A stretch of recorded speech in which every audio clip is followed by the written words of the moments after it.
This video is sponsored by my favorite website creator, Squarespace, the best place to go when you want to get a domain or create a gorgeous website or an online store.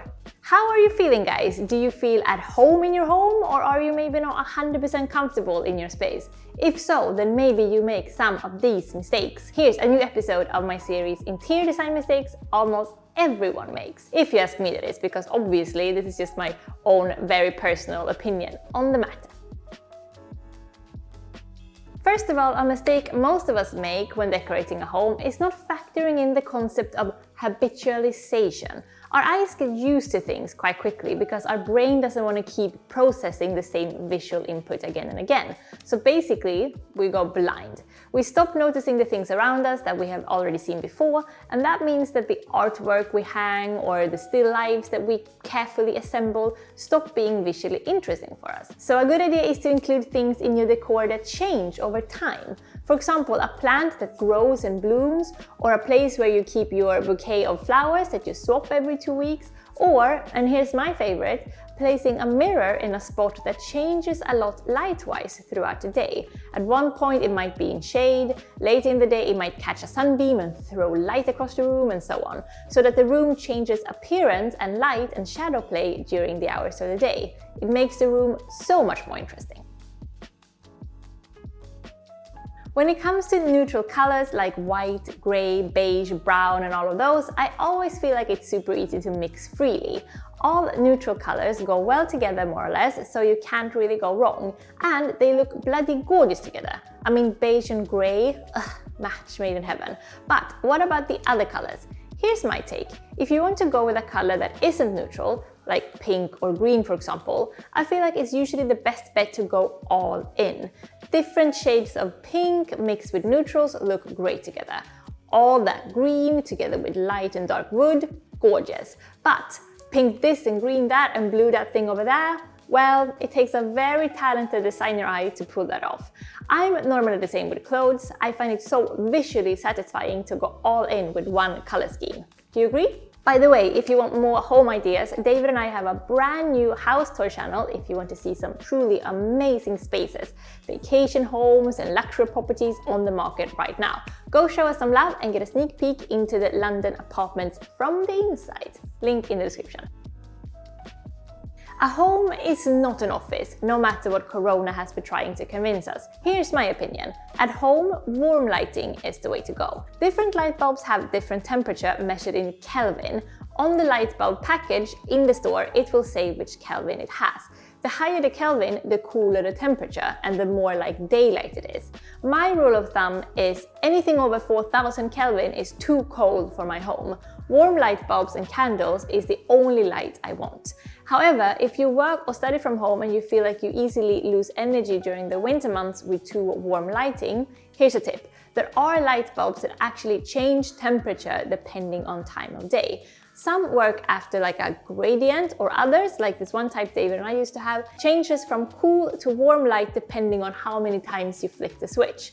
Of course, a walk outside in the sun is probably better for your energy levels anyway, but if you've ever been to Sweden in winter, you know that that option isn't really available. Seriously, so dark.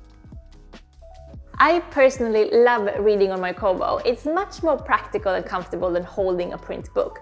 However, books do something to a room. To me, a room, especially a living room, feels strangely incomplete without books. There's something so cozy about the look of paper. It makes the space feel softer and more cozy, but also, come on, books make us feel smart and interesting and cultured. It elevates the elegance of any room and also of the owner of the room. I have a bunch of books that I have been hauling from place to place whenever I've moved to a new country, and it's not a big collection as I like reading ebooks anyway, but it is a collection of some of my favorite books, because whenever there's an author or a novel that I particularly love, I will find out if there's a beautiful edition of that book to aesthetically improve my room, just as the writing has intellectually and emotionally improved my brain. I have a bunch of really handsome books, for example this second-hand copy of the selected works of Virginia Woolf and this gorgeous edition of The Bell Jar, just to name two. Do you have any particularly beautiful books that you would bring with you wherever you moved in the world? Let me know. Here's another highly personal opinion. I don't like strong contrast, Aesthetically, I just never did. Light walls with black decor, my own pale skin with too strong eyebrows, and my least favorite, bright red on stark white. I have tried experimenting with contrast so many times, and it's very rare that I aesthetically enjoy high contrast visuals. Instead, I much prefer gradients. Light wood with dark wood, white with light gray, or dark brown with black. I don't know why, I just find the softness of gradients and similar shades melting into each other very calming, whereas strong contrasts feel a bit stressful to me. Am I the only one, or do you agree that you prefer a sliding scale rather than strongly clashing shades? So guys, do you make any of these mistakes, or maybe you don't agree with me that they're mistakes at all? Tell me all about it in the comments. Also, take a look at my previous interior design mistake videos in this series if you want, plus mine and David's new house tour channel, of course, links in the description. Be a sweetheart and give me a little thumb, I really appreciate it if you do, and don't forget to subscribe if you're new to my channel. Do you want to create a beautiful site, maybe start your own design or renovation blog? If so, you should definitely do it with Squarespace. They have great blogging tools to share your stories, photos and videos to make it easy to reach your audience. You can also auto-post your content to Twitter, Facebook or Tumblr, and simply schedule your posts for them to be properly tagged and the descriptions and titles will show up correctly.